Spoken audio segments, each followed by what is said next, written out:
शेख भाई की इस बात को सिर्फ ऐड करना चाहता हूँ। एक स्टेटमेंट आई है, शायद आप ट्रैवल में थे, आपने नहीं सुनी, तो हमारे माइक हैसन जो कोच है उन्होंने एक स्टेटमेंट दी बाबर के नहीं, उन्होंने बाबर के मुतालिक स्टेटमेंट दी, मैं नहीं समझ पाया क्या जी? उन्होंने कहा कि जी ना तो वो पावर प्ले के बैट्समैन है क्योंकि उनके स्ट्राइक रेट 100 से कम है। मैंने को 15 मरतबा सुनी वो स्टेटमेंट कि शायद मुझे समझ आ जाए, मुझे नहीं आ सकी। मैंने कहा भाई हैं बड़े हैं तो उनसे पूछ लेते हैं। उन्होंने स्टेटमेंट दिया है कि जी बाबर पहले 6 ओवर में भी बारी नहीं ले सकते क्योंकि उनका स्ट्राइक रेट बहुत कम है बाय रिकॉर्ड जो स्टैट्स बता रहे हैं, और वो 10 के बाद भी नहीं ले सकते। तो भाई वो खेल क्यों रहा है?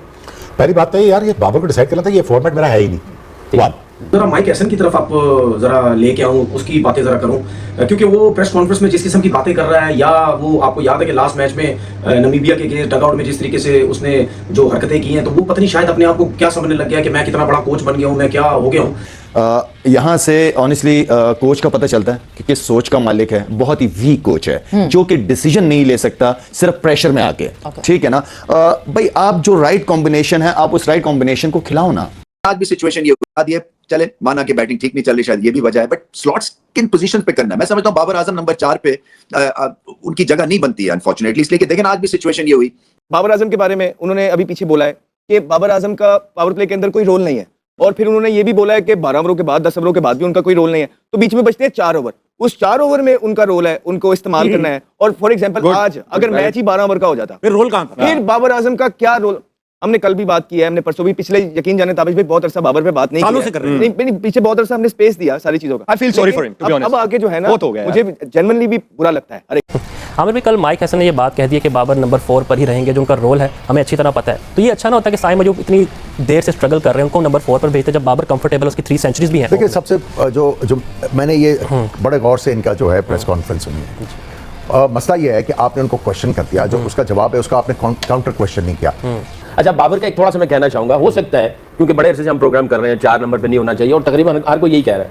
मुझे अब ऐसा लग रहा है शायद, क्योंकि है तो modern day cricket shorter version है, मुझे शायद ऐसा लग रहा है माइक हैसन इसको जावेद मियांदाद वाला रोल दे रहा है कि जावेद मियांदाद जैसे डीप एंड पे चला जाता है, बिल्कुल आगे लेके दूसरों को साथ में लेके चले, स्ट्राइक रेट को छोड़ के, इसीलिए उसको 4थे नंबर पे रखा हुआ है कि वो डीप एंड तक जाए और वो मोमेंटम लेता चला जाए, और बाकी आगे उसके साथ जो है ना वो खेलते चले जाए। पिछले मैच बारी नहीं दी नहीं, वो तो सिचुएशन डिफरेंट थी ना मेरी जान। नहीं, अभी मैंने स्टेटमेंट दी ना सर, ग्लेन भाई ने कहा कि 6 ओवर में उसका स्ट्राइक रेट 100 का, इसलिए हम पावर प्ले में नहीं भेजते, और 10 ओवर के बाद उसकी यूटिलाइजेशन नहीं है, तो भाई खेलेगा कि नहीं। मेरी बात जो है वो ब्रेक पे जाने से पहले इसी बात मैं वो ये कह रहा हूँ कि अगर वो 4 नंबर पे उसको रख के लेके जा रहे हैं और पिछली सीरीज से इस सीरीज तक यही चलता आ रहा है, हो सकता है वो बाबर को ये समझ रहा है कि ये डीप एंड पे लेके जाएगा, जैसे बेवन लेके जाता था। कोई स्ट्राइक रेट की डिमांड उसे नहीं कर रहा, और उसने कह दिया इसका स्ट्राइक रेट सितंबर में सिचुएशन डिफरेंट हो गई ना। सगलैन भाई, सितंबर में माइक हैसन की स्टेटमेंट थी कि बाबर टीम में इसलिए नहीं है क्योंकि उनका स्ट्राइक रेट अगेंस्ट स्पिन अच्छा नहीं है। तो अगर वो सितंबर में था तो अब हम कहां पे उन्होंने स्पिन के खिलाफ अपनी बैटिंग इंप्रूव करके दिखाई? कितने मैच? कहां? वो खेला ना, उसके बाद कितने मैच? उसके बाद तो बिग बैश खेले, वहां पे भी अच्छा नहीं कर सके, लेकिन किस जगह पे उसने अपनी स्पिन के खिलाफ अपनी पोजीशन दिखाई कि मैं अच्छा खेल रहा हूं, मुझे दोबारा ले। स्टेटमेंट उनकी तरफ से ही हम कह रहे हैं, स्टेटमेंट आई है, उसके बाद क्या हुआ है? नंबर 4 का मतलब क्या है ये भी तो देखे ना। नंबर 4 का मतलब यही है ना कि ये एंकर रोल लेके जाएगा, बाकी जो आपने रखे हुए नीचे आगे पीछे जो रखे हुए 5 वर्क वाले हैं। ये कह रहे हैं ना, कहते हैं कि इसका स्ट्राइक रेट 100 है, 10 के बाद में जरूरत नहीं है, लेफ्ट आर्म वो खेल नहीं सकता। हमने लिया नहीं, इतनी ज्यादा ये मसला ये है कि देखिए शेख भाई, मैं पहले कह चुका हूं कि शेख भाई ये जो खेल है ना हम सबने खेला, और इसमें सबसे इंपॉर्टेंट कॉन्फिडेंस है। ये जो स्टेटमेंट्स है ना, जिस तरीके से हमारे कोच ने आके मीडिया के ऊपर बाबर के मुतालिक बात किया, it's not encouraging, not for Babar, not for many others around him, क्योंकि जो आप स्टेटमेंट दे रहे हैं आप टोटल डिस्करेज कर रहे हैं एक टैलेंट को कि ना तो वो मेरे 6 ओवर का प्लेयर है, ना वो 10 ओवर के बाद का प्लेयर है, तो भाई क्या होगा? मैंने आपके साथ यही कहा ना, बाबर खुद कह देना चाहिए कि मैं इस फॉर्मेट से अपने आप को बाहर करूं। अभी तो वो लेके गेम है ना, बात समझे? लेकिन ये दूसरा, अगर बाबर को खिलाना तो पहले 6 ओवर में ही खिलाते हैं, वेरी सिंपल। इसमें कौन सी रॉकेट साइंस थी?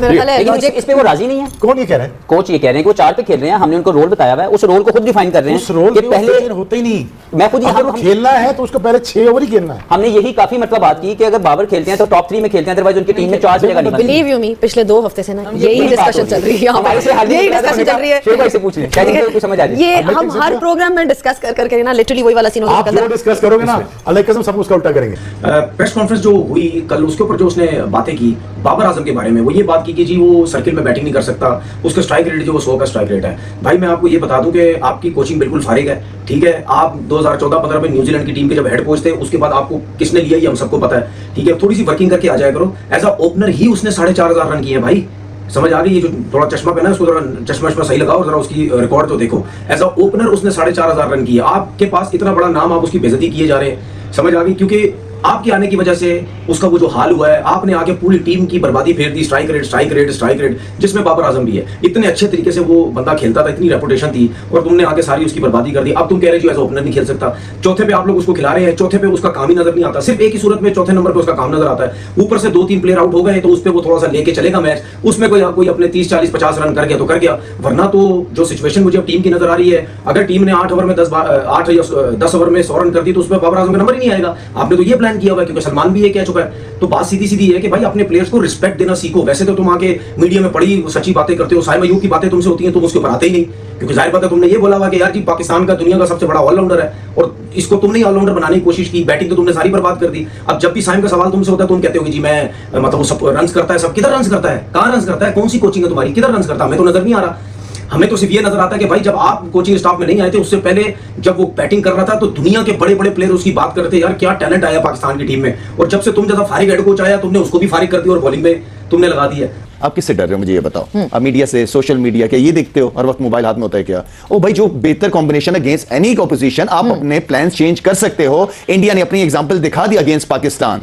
बिल्कुल। तो इसी तरह आप जो थे वो उसको, उस लड़के को, फखर को खिला देते इंडिया के खिलाफ। रिकॉर्ड अच्छे हैं ना यार, हमने क्यों सीनियर्स को रखा? मतलब आप डिसीजन लेते हुए या तो घबरा रहे हो, या आप इस काबिल ही नहीं हो कि पाकिस्तान टीम की कोचिंग करो, या आप इस काबिल ही नहीं हो कि मुश्किल सिचुएशन में या मुश्किल बड़े इवेंट्स के अंदर टीम की क्या तैयारी की जाती है, किस प्लेयर को कहां पे यूटिलाइज किया जाता है। इसका मतलब वीक कैरेक्टर ही वीक है आपका, आप डिसीजन ही नहीं ले सकते यार। डिसीजन, वाकई एक डिसीजन की बात हो रही है कि आपको डिसीजन आप जब ही ले सकते हैं तो आसिफ साहब, जब आपको प्रॉपर पोटेंशियल पता हो कि एक लड़के को उस टाइम पे मैं क्या कुछ गलत यूज कर जहां पे जब उसके पास पावर थी, जब वो गलत कर रहा था, सारी चीजें हाथ में थी, तब तो फिर भी चलो बनता है। अब वो बिल्कुल जिसे कहते हैं जमीन पे गिरा हुआ है, तो इस टाइम मैं उसको क्या कहूं। लेकिन इस टाइम माइक हेसन को जरूर मैं कह सकता हूं कि सलाम है आपकी अप्रोच पे, सलाम है वो रोल पे जो आपने बाबर आजम को दिया हुआ है, सलाम है उनकी सिलेक्शन पे इस टीम की के अबरार बाहर है जो दुनिया जिसे डरी बैठी है, और नसीम शाह बाहर है जो स्पेशलिस्ट है, और आप बाबर 1000 दफा खिला लें अगर आपने खिलाना है, बिल्कुल खिला लें। अगर उनका सैंपल साइज पड़े में टॉप ऑफ द ऑर्डर जब उनको बाहर किया गया था, क्या उनकी वहां पे बुरी फॉर्म नहीं थी?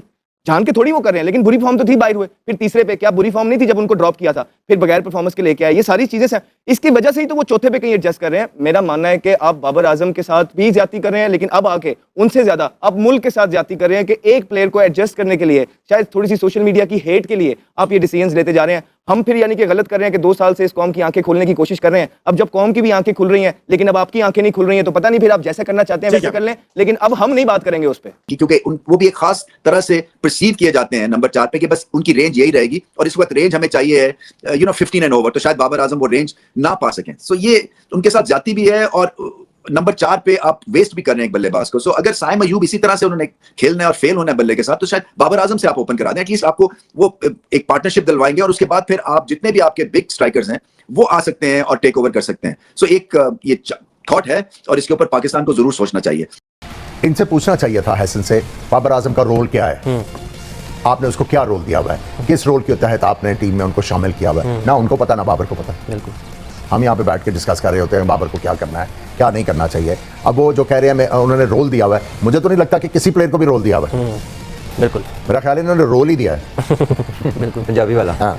और सलमान भाई, ये बातें तो आपको नहीं लगता कैप्टन को आके करनी चाहिए? मतलब पहले ही अपने पत्ते फेंक देना कि जी हम स्पिनर्स को इस तरह यूटिलाइज करेंगे, हम बाबर को उसी नंबर पर भेजेंगे। मतलब कैप्टन का डिसीजन मेकिंग में कोई ये बात वही करता है टीम में जो स्ट्रांग होता है, इधर इट इज द कैप्टन और it is the head coach. ये दोनों इकट्ठे स्ट्रांग नहीं होते, इनमें से एक बंदा होता है, ठीक है। और in this case clearly Hasan takes the lead, ठीक है। वो हमने डग आउट की वो विजुअल्स में भी देखा, हर स्टेटमेंट में आप देख लीजिए, वो ही नेवर इवन मेंशंस कि कैप्टन को ये लगता है, कप्तान ये सोचता है। ये बात आपने कभी नहीं सुनी। कप्तान सिर्फ नाम का ही है आपकी नज़र में? Let's not put it exactly that way, लेकिन उसको कोई मेंशन भी नहीं मिलता कि कैप्टन थॉट के ये बेहतर था, कप्तान ने कहा ऐसा। हमने ऐसी कोई बात सुनी ही नहीं है। लेकिन जो बड़े कप्तान हैं उनके मुंह से आपको कभी नहीं नजर आएगा, कभी सुनेंगे नहीं कि हमने मिलकर फैसला किया था या मुझे कोच ने ये कहा था। कभी आपने ऐसे सुना हो किसी भी बड़े कप्तान को, विलियमसन को, इंग्लैंड से मॉर्गन को, धोनी को, कभी कोहली को, कभी आपने सुना है कि जी हमारे थिंक टैंक ने मिलकर फैसला किया था? हमने तो सुपर ओवर दिया आमिर को, तो बाबर ने कह दिया हमने सबने मिलकर फैसला किया था। वो ओन ही नहीं कर सका कि जिस बंदे ने सेकंड लास्ट ओवर में आपको मैच में वापस लाया, तो आप सुपर ओवर और किसको कराएंगे? दोस्तों, आपको क्या लगता है? आप अपनी राय नीचे कमेंट सेक्शन में मुझे जरूर बताइएगा, और वीडियो अगर पसंद आया है तो वीडियो को लाइक, शेयर और चैनल को सब्सक्राइब जरूर से कीजिएगा। मिलते हैं किसी नए वीडियो में, तब तक के लिए जय हिंद, जय भारत।